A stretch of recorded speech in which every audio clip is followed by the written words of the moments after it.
Thanks for listening to the AZ Wildcats podcast. I'm your host, Mike Luke, joined by Ben White. Ben and I were on the radio for 2 hours just recently this morning. So if you're able to, if your ears are still okay from that and you're back, we appreciate you. The venerable William Brad Alice. Hello there, William. Did you sing, Michael?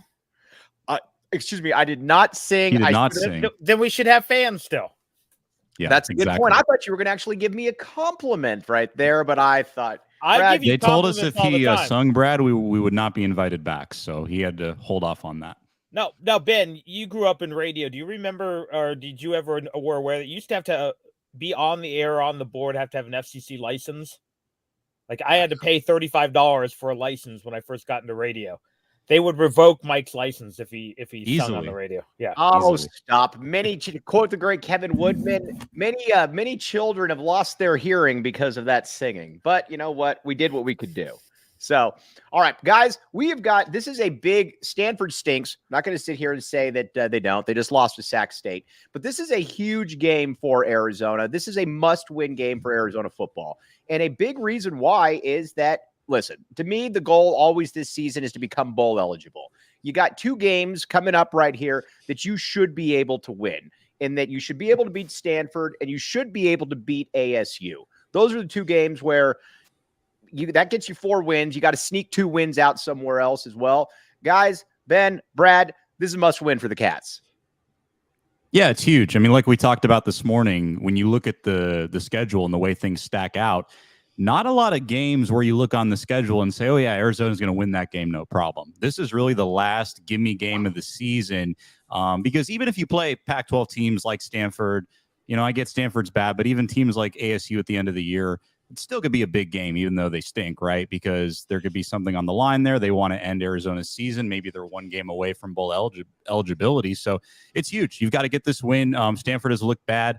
Their defense is not so hot. They've got to figure out their quarterback situation. I think they're headed in the right direction after Shaw. The recruiting is getting better, but very much like a 2021 Arizona type football team where, they're not going to be very competitive. So to me, Arizona's got to go out there, take care of business because you've got to find a way to find 6 wins this year, Brad. And it starts with getting the win on Saturday. Well, yeah, because the stretch from here is insane unless someone falls off the map. I mean, you have ranked teams, and they won't all be ranked when Arizona plays them, but most of them will until you get to ASU. And as bad as ASU is, and right now, I mean, they were a bad team who's now having injury issues, still the ASU game, and that's when weird things happen.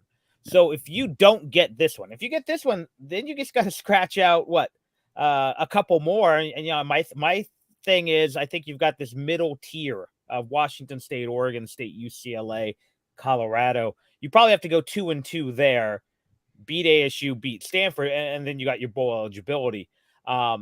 To me, this is also kind of a get-right game. I was unimpressed with Arizona overall against UTEP.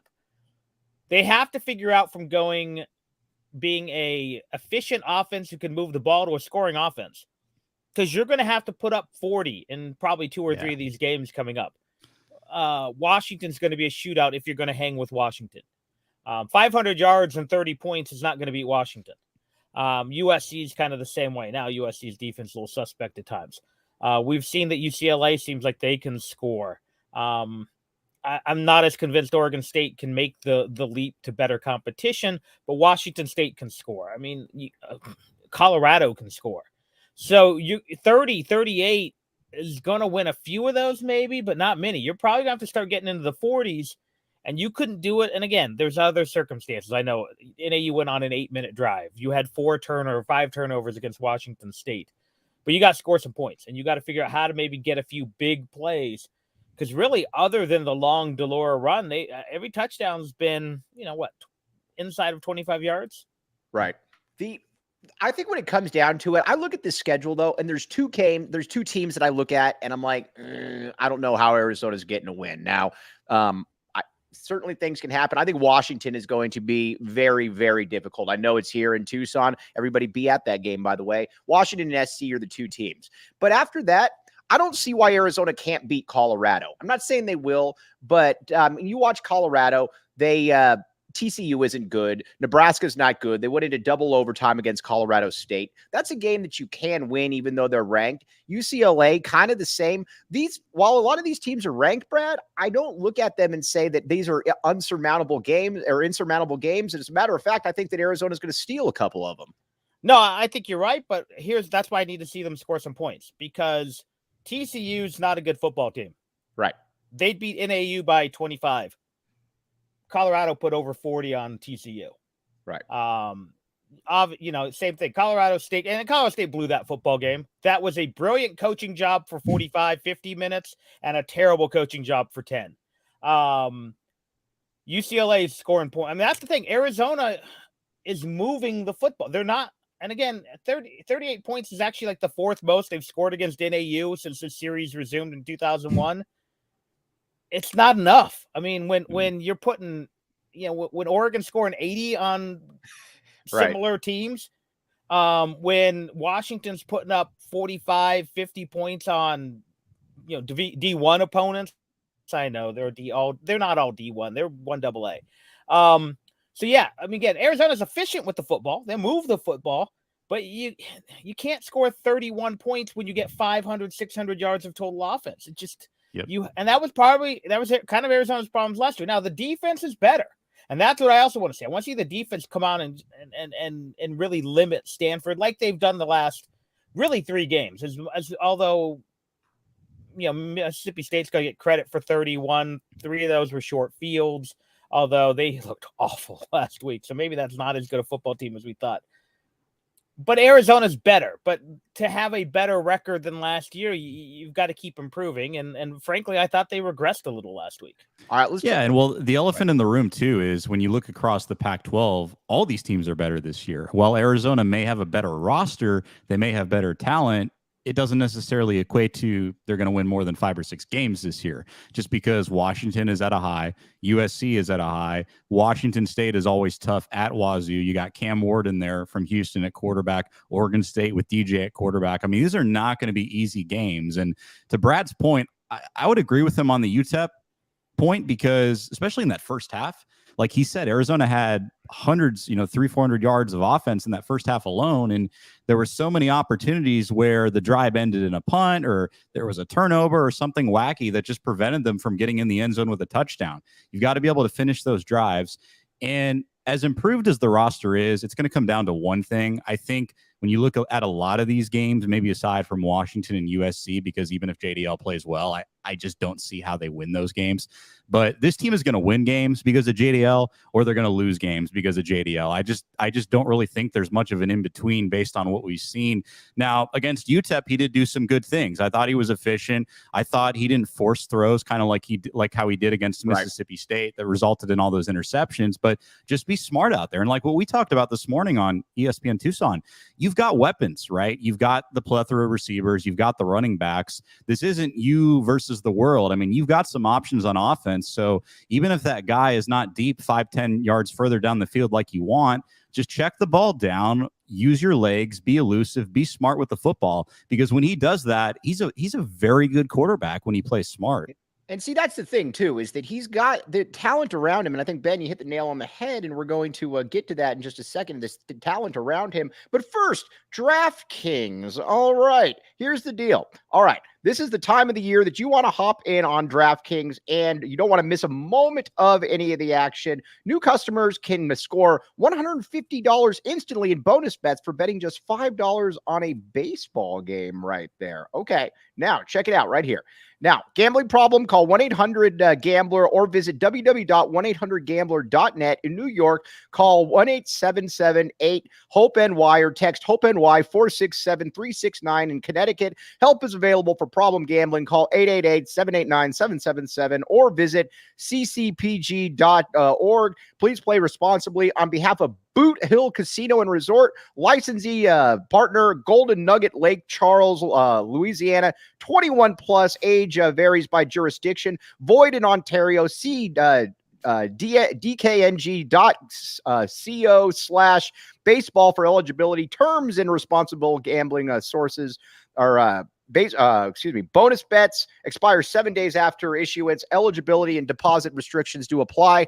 This is why I like Shane Diefenbach being able to do those. He's much better at those than I am. Also, why don't we get in right now our DraftKings pick of the week while we can? My DraftKings pick of the week is this. I like Arizona to cover the 12.5 against Stanford. What say you, Ben? What say you, Brad Ellis?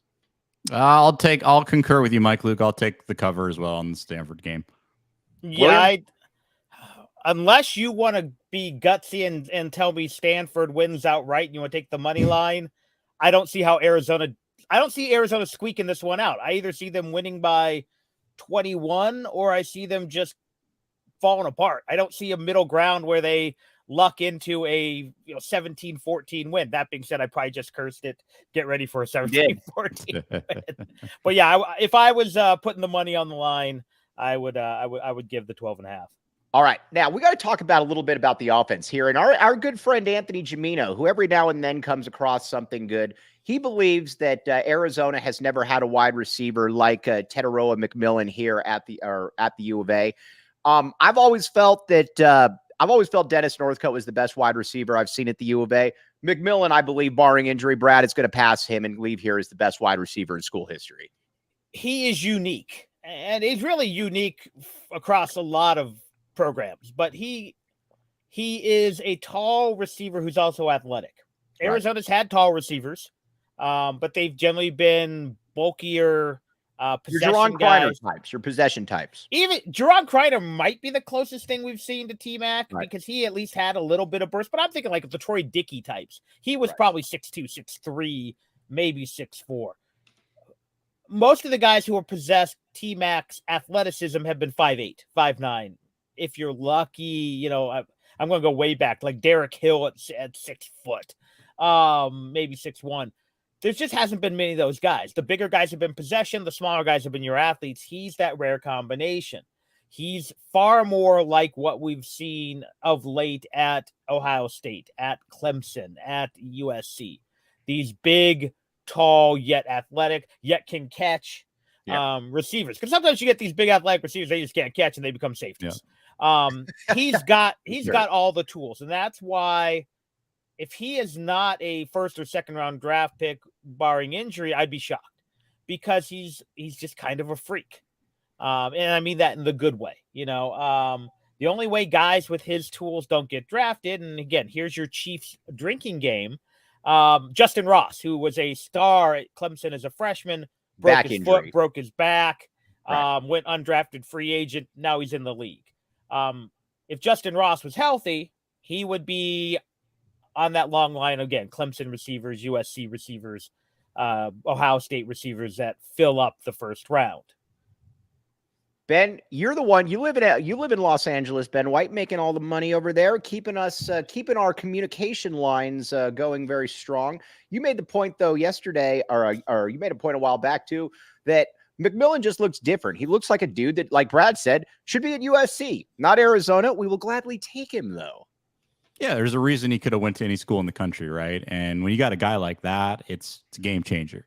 I know Arizona's had a plethora of receivers over the last 10 years, especially you think back to some of these guys like Caleb Jones, Sean Poindexter, Samaje Grant, etc. But none of those were guys like we're talking about right here. And when you have a talent like that can go out there any day, any game, and just dominate the way he does, I mean, Arizona's going to be in a good spot. And I think that trend is going to continue with talent. I mean, you see it with him. You see some of the talent, Polito on the offensive line, some of these other guys we're bringing in, Elijah Rushing next year. Mm-hmm. All it takes is one 5-star, right? All it takes is one big guy like that. And if you're a smart coach and if you're recruiting correctly and you're following the plan, that domino will fall. And you'll get more guys like that come through the program that look different, that want to be there, because Arizona is slowly building up that reputation out west that, yeah, we get these types of guys. And you couldn't say that the past 10 years. Let's get to some of these. All right. Cosmic Contrarian, our guy, being a contrarian right here. All right. I don't understand this point of view because there are other people that believe this as well. And please tell me where I'm wrong here. I'll be amazed if we achieve 6 wins with this schedule. I expect Arizona should be able to beat Stanford. And granted, I know it's a rivalry game, but you should be able to beat ASU. You're better across the board with both those teams. Then you look at the rest of the schedule right there. Why can't you get 2 games out of that, that UCLA, Colorado, Washington State, Oregon State, Utah quartet, and just keep going. You can get 2 wins out of there. Am I crazy? Am I just being Mike Luke fanboy right there? I think the thing is you can get them, but they're certainly not gimmies, because right now every team you listed has played better than Arizona this season. I mean, you look at, UCLA, and granted, they haven't played a daunting schedule, but Coastal Carolina's not bad. They beat them by 2 touchdowns. They beat San Diego State 35-10. Obviously, Washington State handled a pretty good Wisconsin team. Yeah, granted, Wisconsin's probably a 6-win, 7-win team, but that's the thing is right now, Arizona just, to me, hasn't been overly impressive.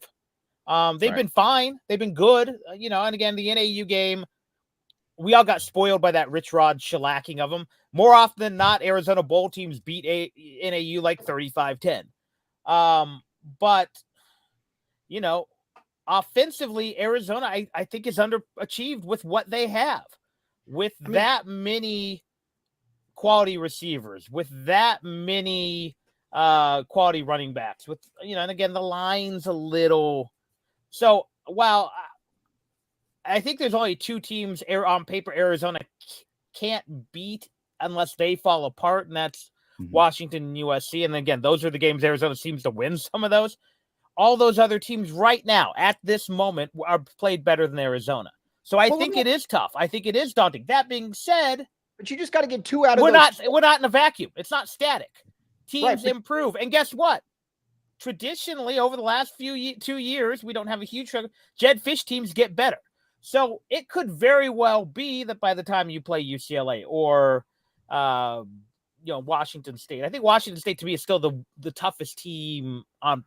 I really like this Washington State team. You're one big hit on DJ Ugalele and he's throwing 5 picks. So it's not impossible. But if the lines are out now for those games, Arizona's going to be the underdog in all those games. So that's why I think it's daunting. Impossible? No, not at all impossible, because the difference between, let's say, Utah at 4, assuming they're the 4th best team, and Cal at 10 in this league is minimal. Right. They're all good. Some are better, but it's not easy. There's no break. There's no rest. You don't get, you don't get a Mercer in November like they do in the SEC. You don't get, even Cal. Like, I think Cal is clearly 10th, but they're not a bad football team.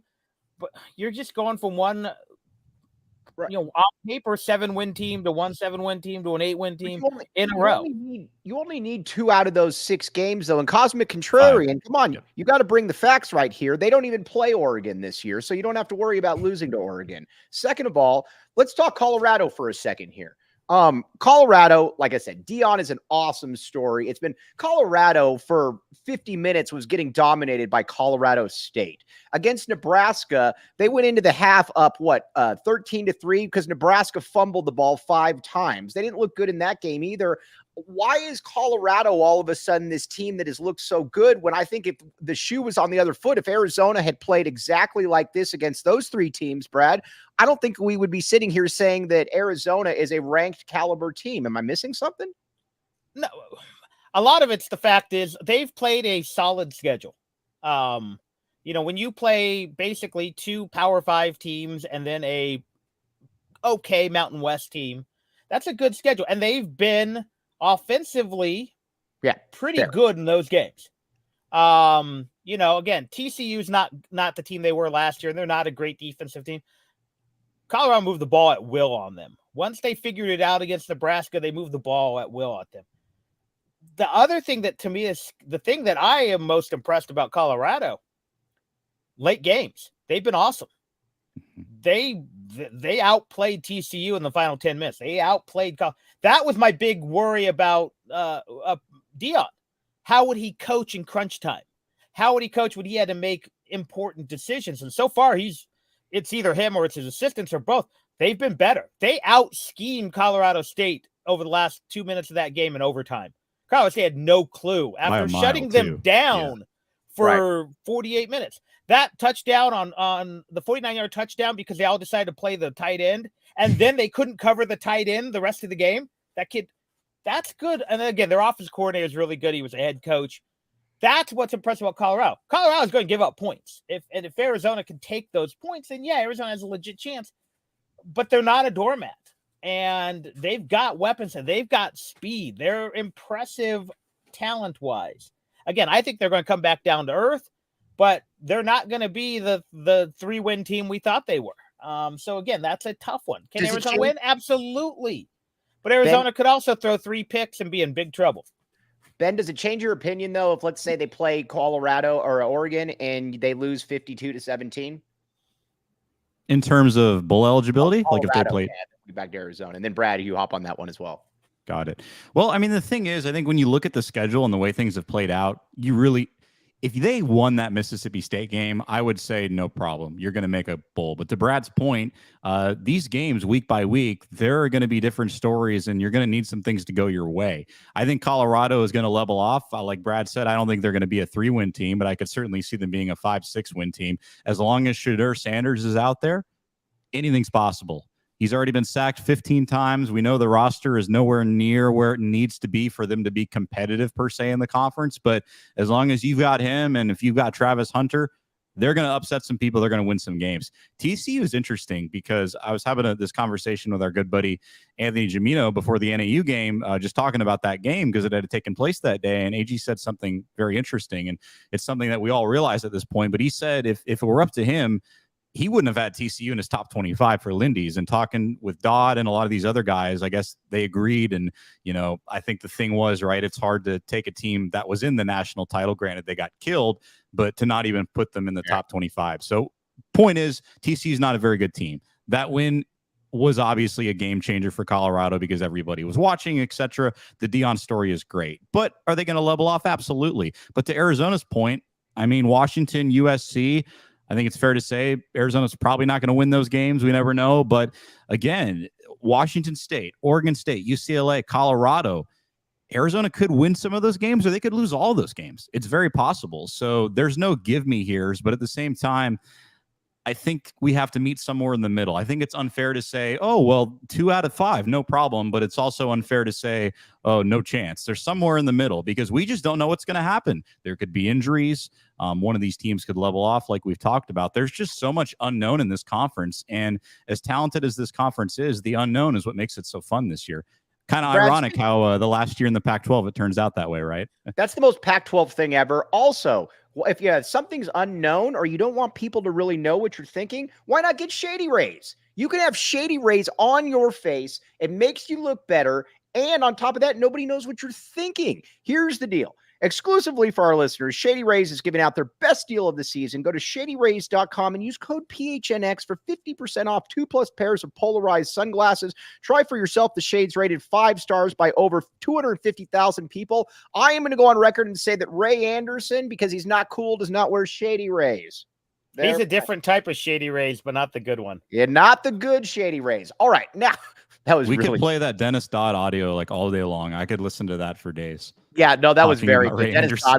Dennis Dodd here was on here Wednesday, and he was making fun of Michael Crow, and he says, and he was going, and he actually impersonated him, and he says, you know, there's this thing where you can take the image of the game, and then you can play it back, and you can capture the moments and the scenes. And he says, I don't know what to tell you there, Michael, but we've had that technology for about 20 years now. It's very good. I actually should have had that up there. I do apologize. All right, let's talk about the defense. Brad, for the young generation, like the good Ben Whites of the world, they didn't grow up with watching basically the opposite of what we've watched here over the last 10 years, where Arizona had top 5 defenses every single year in the country. And their offense was, to put it mildly, abysmal. Now, we've had offenses and no defenses. This is the first defense. And again, I'm not going to sit here and say that this is the great defense because we don't know. But this is the first defense that I've seen here at the U of A, probably in about 6 or 7 years, maybe since Scooby Wright was here, that at least has players that look the part, difference makers to a certain extent. So far, so good with the defense there, Brad. Yeah, we're not talking Swarm era, but could they be some of those Larry Smith defenses? Maybe.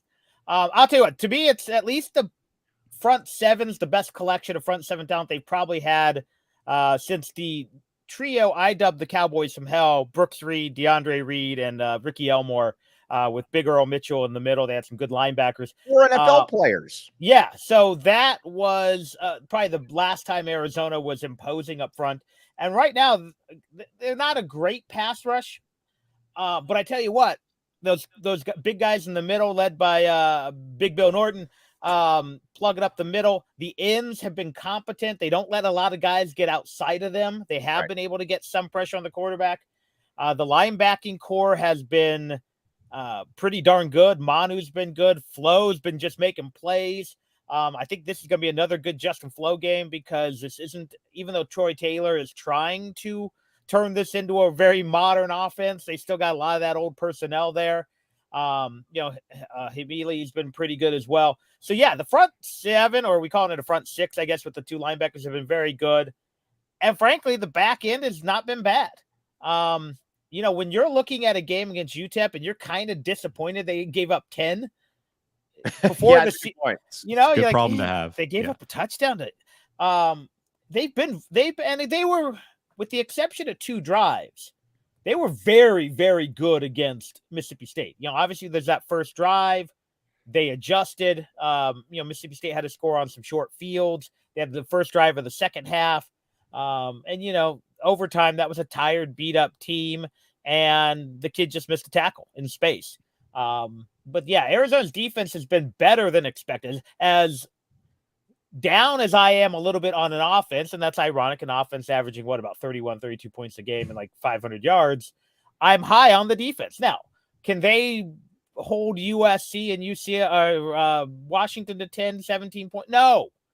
But can they hold them to 35? Maybe. Right. And if you do that, you got a chance. If you can keep the other teams in the Pac-12 to high 20s, low 30s, you've got that chance. If you can hold them to 17 and you get a good Jayden DeLaura, suddenly you're winning those football games, Mike, that you think they're going to win. So to me, yeah, the defense is very important, and they've been very good.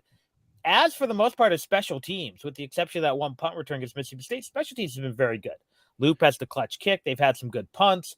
They haven't given up a lot of big returns. So yeah, I'm as concerned as I am about this offense, I'm optimistic about this defense. And again, as some of these young guys get more reps, Prysock and Takario Davis, to name 2, I think they're just going to get better, because those guys are going to get experience. Now they're going to have a little trial by fire in a couple of weeks here, when they have to play Michael Penix and those receivers. But so far, so great, really.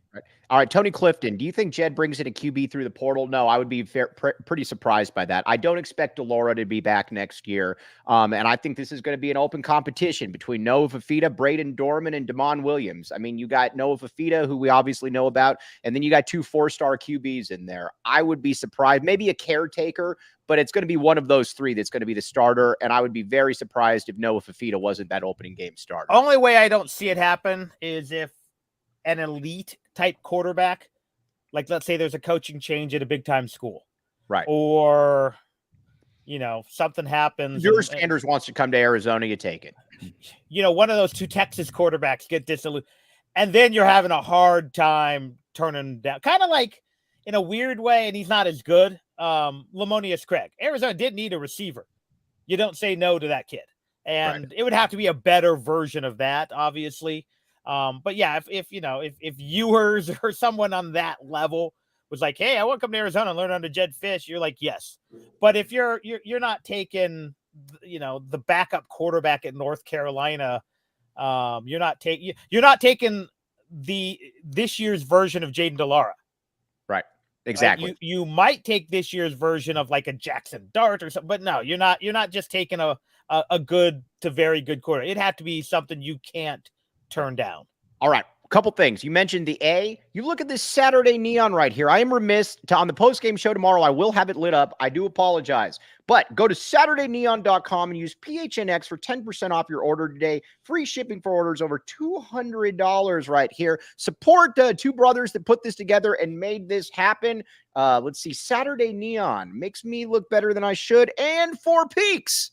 The Four Peaks. We're going to have a little bit of basketball talk coming up right here. The Four Peaks swept the conscience of the nation this past year. And not only that, it's the official Brad, you couldn't even keep a straight face with that. No, I just really liked it, actually. Right. Visit fourpeaks.com/locator to find all your favorite brewery tours and events. Steinholding, Oktoberfest, and Haunted Brewery tours are right around the corner. Check out Four Peaks Brewer, Four Peaks Pub to keep up with the latest at Arizona's hometown brewery. Must be 21 years or older to drink Four Peaks. Please drink responsibly. Okay. Justin Flowe, and then we're going to get game predictions. Then we're going to get to a little bit of hoops. And actually, we're going to make fun of ASU as well. I'm going to add that to the agenda. Justin Flowe is a player that I think you're almost, and again, Fisch, I think, has done a great job here. I think they almost got a little too cute with this one. Flowe's one of those dudes that, you know what, you pick up one end of the stick, you pick up the other, but guess what? One end of the stick is a 10 and the other one is a 3, which is better than being a 4 across the board. This dude is a difference maker out there. You can see why he was so highly rated. Guys, he has a suddenness that nobody else on this team has. In my opinion, he has to be out there on the football field, guys. Yeah, I think they're going to get more of him out there. I mean, he's interesting because, like, position-wise, he doesn't mold into one thing. I mean, he's a guy who can roam the field sideline to sideline. He can also rush the passer. I get there's been some hesitation there. But like you said, Mike, there's a reason why he played at Oregon. There's a reason why he had the choices that he did. And it goes back to this whole defense and this whole concept of depth, not only talent, but depth. I mean, you've got a variety of guys to rotate on that defensive line. You've got more options. You've obviously got the foundation with Upshaw and Norton, and I get all that, right? But in that linebacker spot and in that secondary spot, there's not maybe one clear-cut guy, but Flowe could definitely become that guy in a couple of weeks, and you've got enough pieces to rotate. It'd be fascinating to see on the defensive side how Maldonado does this week. I know he had a better game last week after struggling the first 2 games, but I mean, there's a lot of puzzle pieces to play with on this defense, and we were talking about it this morning. I mean, statistically, Arizona's top 25 nationally in almost every category. I think 7th in red zone defense, 24th in rushing. That's an area that needs to improve. But still, I mean, to go from like the worst team in college football when it comes to stopping the run a year or two ago to where they are now, just goes to show you what the portal can do, what recruiting can do with college football in 2023, just how quickly they were able to fix this defense. And I guess we could have seen it coming, right? Because Jedd said, I'm going to fix the offense here second year. He did exactly that and said he was going to fix the defense this year. And we're at a point where we were going into this season talking about bend, don't break, but definitely surpassing those expectations for sure. Just hopefully they stay healthy and have a good season here in conference play. But they've definitely been impressive so far. Brad, can we get a prediction from you guys right here? I was just going to mention, you just find a way to use Justin Flowe. I mean, Yeah. Scooby Wright was not great in pass coverage. Right. He's a top 5 linebacker in school history. Just figure it out, whether that's rushing the quarterback, whether that's pulling Manu out and putting a safety in there to do some more coverage. Just figure it out. And my guess is that he struggled with some of the concepts in practice and that he's just a gamer. He's just one of those. He's the defensive version of Nick Foles, who wasn't a great practice quarterback, but then just won football games. My prediction, Arizona 38, Stanford 13. All right, so you're back. All right, you're back in the A and you're back in the cover on the BetMGM and DraftKings right there. Ben White, what do you got? I will stick with mine from this morning. I'll do 38-10 U of A. All right, I am going to go 45-13 for all the people out there. Cosmic Contrarian, this is for you. We are going to see the offense break out right there, and we are all going to be very happy with the outcome. All right. Let's get to a little bit of U of A basketball here. Ben brought up some really good stuff on the show notes. Ben, appreciate you on the show notes for ESPN Tucson. You're the man. This scheduling for Tommy Lloyd, I think Murph was saying it the other day that the only thing that really compares to this is that 2000 and what? Excuse me. Was it the 99-2000 with Gardner Arenas? Or no, excuse me. It was 2001-2. with Gardner when you were played like 6 top 15 teams in a period of about 3 weeks. There was the mass exodus. It was this is a loaded roster that we have not seen before, or a loaded schedule that we have not seen in over 2 decades. When you got Duke, when you got Michigan State, when you got FAU, when you got Purdue, just keep going on down the list. This is impressive stuff. Well, I mean, it is loaded with Big Ten teams. Yeah, but yes. No, but I know. I'm feeding into your joke. But yes. Well, here's the deal. You got what, 7 tough games? Maybe it's 8 if they added FAU. I can. Even if you go 500 in that, you're fine. Because you're fine. People forget that, and you're talking about back that 01 team the year before, the one that went to the championship, was an 8 or 9 loss team that was a 2 seed because of their schedule and because they got hot at the end of the year, obviously when Luke came back after, unfortunately, Bobby's passing. If you have a strong schedule, you can get with 7 losses what a weak schedule gets you with 3 losses. Right. So does Arizona need to win? Yeah, you can't go 1-7 in those games. But if you even go 500, you're fine because the Pac-12 is not going to be very good. Assuming Arizona is as good as we think they are, you lose 4 of those games, you go 14-4 in the Pac-12, you're probably a 2 or 3 seed, and you're right where you need to be. See, you win a few of those more, you're over 500, and suddenly because of your strength of schedule, because you're playing true road games at Duke, you're in contention for that 1 seed that you really want. I don't understand. And to quote Andrew Trujillo and Ben White, I find it rubbish / poppycock that when people say, well, you don't really benefit from playing good teams out of schedule or out of conference because what happens if you lose? Nothing happens if you lose. If you go into Duke or Cameron Indoor Stadium and Duke or Cameron Indoor Stadium and you lose that game, guess what? It's the second game of the season that it will not be held against you because Duke was the preseason number 1 team in the country. It only can help you. I do not understand this theory about not wanting to play good teams because it might result in a loss. To me, it is rubbish, Ben White. Well, it's an outdated theory. I mean, maybe 15 years ago, yeah, but the committee has shown year in and year out, right? We're going to punish you for more not playing anybody than having some good competitive losses on your schedule against good, high-quality teams. And that's what Arizona's got to do. I mean, this year, let's go through it, right? Morgan State, who cares? At Duke, right? Southern Belmont, UT Arlington, who cares? Michigan State and Palm Springs, like we talked about, that's going to be a big one. Wisconsin, yes. Wisconsin, Purdue, Alabama, Florida Atlantic. I mean, that's a heck of a lineup right there. And that's just the nature of how college hoops is this year. And let's be honest here, you got to get ready for next year because when you go in the Big 12, that regular season is going to be no cakewalk, my friend. That's going to be the best college basketball conference in the country. And Arizona's going to lose a good amount of games. I mean, I just think you need to get used to it. And I think it's going to be an adjustment for these fans. But how many times have we talked about going into the tournament, whether it was this year or even previous teams recently, where you think Arizona's good on paper, they play well, they take care of business during the regular season, they look good throughout the Pac-12 tournament, and then we get in that first and second round game and we say, yeah, Arizona's a 1, 2, 3 seed, they look good, we think they match up well, but we don't know how tough they are, or we don't know how this matchup's going to look. It's just a game of question marks when it comes to the NCAA tournament for this program the last few years. And when you're playing teams in the Big 12, let's be honest, the level of physicality is there. The quality of the opponent is there. You're going to learn a lot earlier what type of team Arizona really is, I think, more than you've ever seen before. William? Yeah, it's also opportunities to get better. I think you could argue, remember, Loot teams used to come out of the gate strong, kind of tail off around the holidays and then pick it up. But what happened when you lose at Syracuse or you lose at Els? He used those to build and as teachable moments and things like that.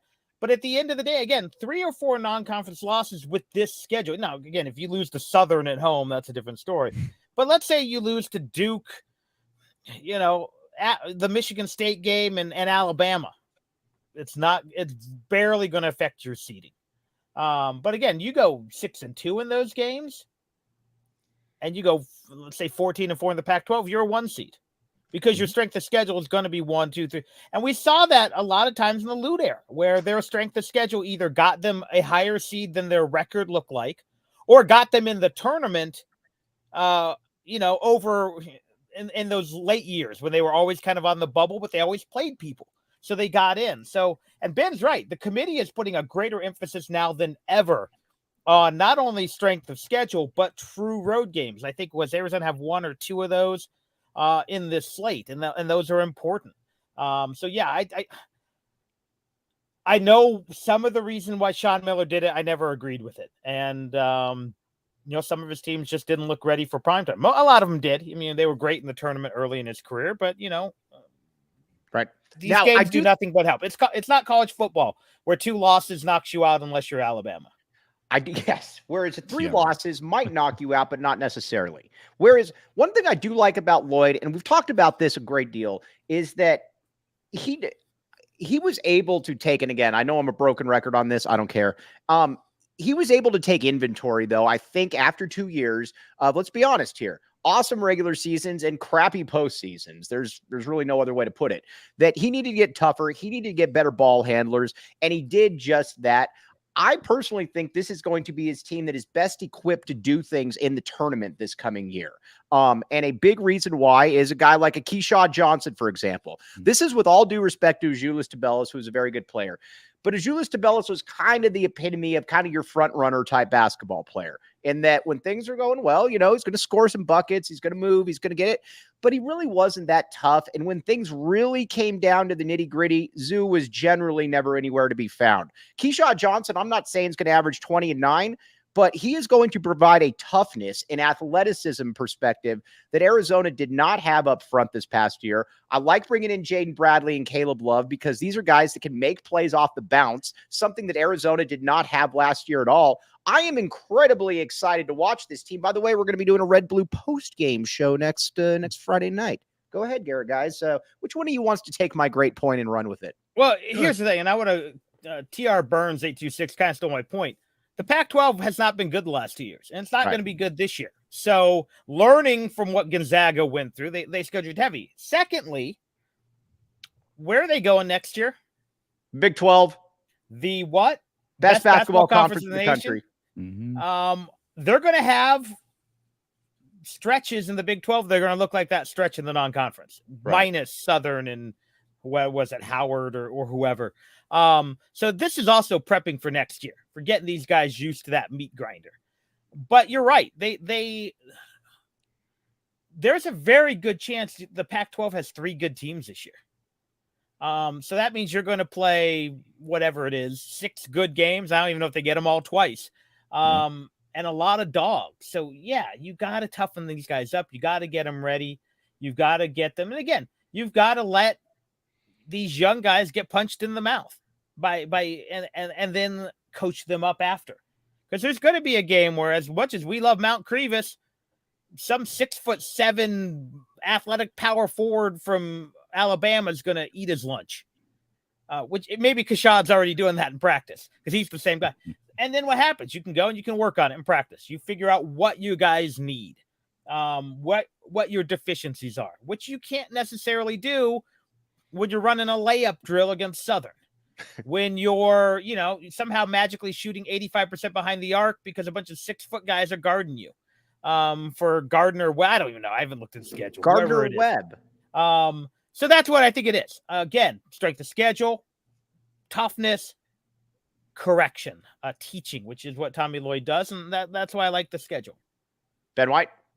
Couldn't have said it better. I mean, this schedule is the blueprint for what the future of this program is going to look like for a long time, because you're headed to the Big 12. The opponents are no joke. Every single game, you're going to have to be on point, whether it's November, whether it's January, late February. There are no days off, and this team has to get ready for that.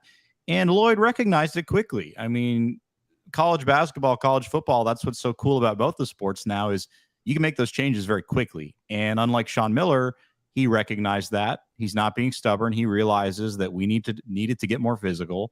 We needed to get more tough. And as a result, you get guys in here like Love, like Johnson, etc. I think what's interesting and a little bit more, I guess, fine-tuned than last year's team is I get there's going to be some questions, I guess, per se with Boswell and Love, but really not in the sense that are they going to play? They're both going to play. We all know that. But outside of that, these guys all have pretty clear definitive roles. Like you were talking about Keshad Johnson. He definitely is not somebody who needs to come here and put up 20 and 9. He's not a huge scorer, but can he put up 12 and 10 a game? Yeah, absolutely. Can he be physical and kind of be that anchor on defense? Absolutely. Right. Because in clutch times last year, when Arizona needed a dog to step up on the defensive side, especially kind of change the tone, force some turnovers, be a bully down low, there wasn't really that guy. To me, the closest two guys were Ramey and Boswell. I mean, there was nobody up front. I know Ballo is good. I know he was hurt with the hand throughout the tournament and even the Pac-12 tournament, but you didn't really have that dog. And I look across this roster and I see hungry guys. I see talented guys. I see physical guys. And most importantly, Mike, I see some NBA potential. Last year's roster, we didn't have that. Had none of that. Now, you mentioned hungry players right there. That comes right in with OGs. All right, check out our good friends at OGs. These segues are fantastic. I deserve a raise just off of these segues alone. That's how good these are right here. Probably don't deserve a raise for anything else except the segues. Now, check out our friends at OGs brands for yourself and try one or a few of their many delicious flavors. Check them out across all socials at OG's Brands and online at ogsbrands.com. To find them at a local dispensary near you, you must be 21 years or up to enjoy responsibly. All kinds of good stuff. The fruits, the watermelons, the peach, you name it, they got it. Check it out, OG's. And we'll get to your comments here in just a second, but there's never been a better time to become a PHNX diehard. Go to gophnx.com. The great Anthony Chimino is now. We decided to help him out, bring him on board here because, you know, AG is trying to cut his teeth in the reporting industry a little bit. Decided to bring him in. He's added a great deal of stuff right there. Also, you can get good merchandise, Discord, all kinds of fun stuff. Become a PHNX diehard today. All right, Aaron Sepulveda. Mike, with this is an interesting question. I don't really ever subscribe to the Final Four or bust. I will say this. There's probably been two times in my lifetime where I felt that it was a Final Four or bust type team. It was the one in 98 when they came off the title. Again, just because you won a title, you returned, you had the best team in the country. And 01, I felt was kind of a Final Four or bust as well. Obviously, there was a lot of stuff that went on there. But generally, I don't subscribe to that theory because there's just so much that has to happen. But I do believe that this year's team is at the very least, a Sweet Six, that second weekend team or bust type. It's hard for me to ever put a Final Four or bust type situation, Brad. But I also don't. I see what Aaron's saying, though, because let's be honest here. Arizona fans want to get back to the Final Four. It has been far too long. Yeah, I mean, the NCAA is such a crapshoot that, you know, we saw it with those two great Miller teams. That both of them were probably better than those Wisconsin teams, but weird things happen, the offensive foul. Yeah, it's really tough to say. Again, all it takes is one. Look, 98 took a freak defense and a bad night by Michael Dickerson, and you're out. Right. Wait a second. A bad night by Michael Dickerson in a big tournament game? Yeah, shocker. Well, yeah, shocker. You know, you go back to 89 and again, Anderson Hunt. Lofton trying to draw the charge. Just play defense, Kenny. Come on. Conversely, yeah, you get lucky. I mean, that Kansas team Arizona beat in 97 is one of the 10 best college basketball teams I've ever seen. And I believe to this day it's Roy Williams' best team. I know he's got teams that won the title. I believe that's his best team to date. No, I think so. You look at that team was loaded. Arizona was the better team that night, and they were actually, frankly, almost the better team a year before, too. But to me, there's been it's really hard to say. Now, if this team's as good as I think they are, then I might tell you Elite Eight or bust. But most teams at Arizona, should be Sweet 16 or bust. I agree. There's the occasional rebuilding project team that you're just happy to get in the tournament. There aren't many of those. Last year's team was a disappointment because they didn't get to the second weekend. But, you know, you can go down like 1990 was that team for loot. You know, go down the list.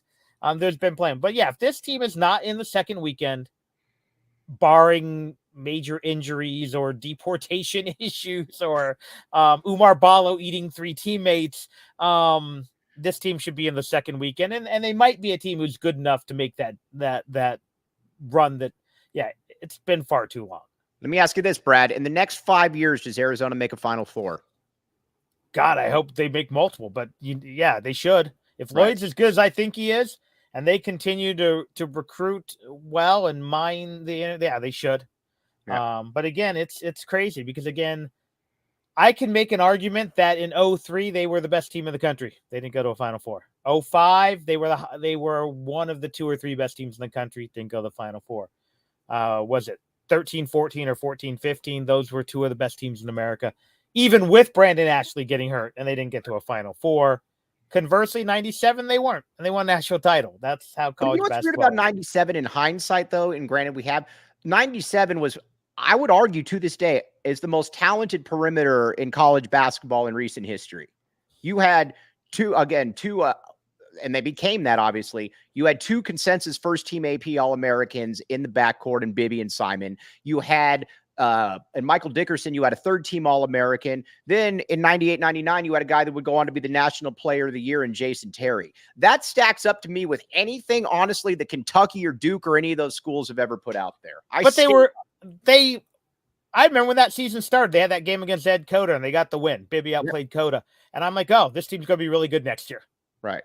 We didn't know that because, again, no disrespect, A.J. Brimlett, Donnell Harris, and Bennett Davis, not exactly. I mean, A.J. was obviously a fringe NBA player, but that's not a daunting front line. They didn't have to be because, again, you're right. Those 4 players, you could argue that the 4 players on the perimeter are top 15 overall players in school history. I think. Bibby is top 2 or 3. Simon's top 5.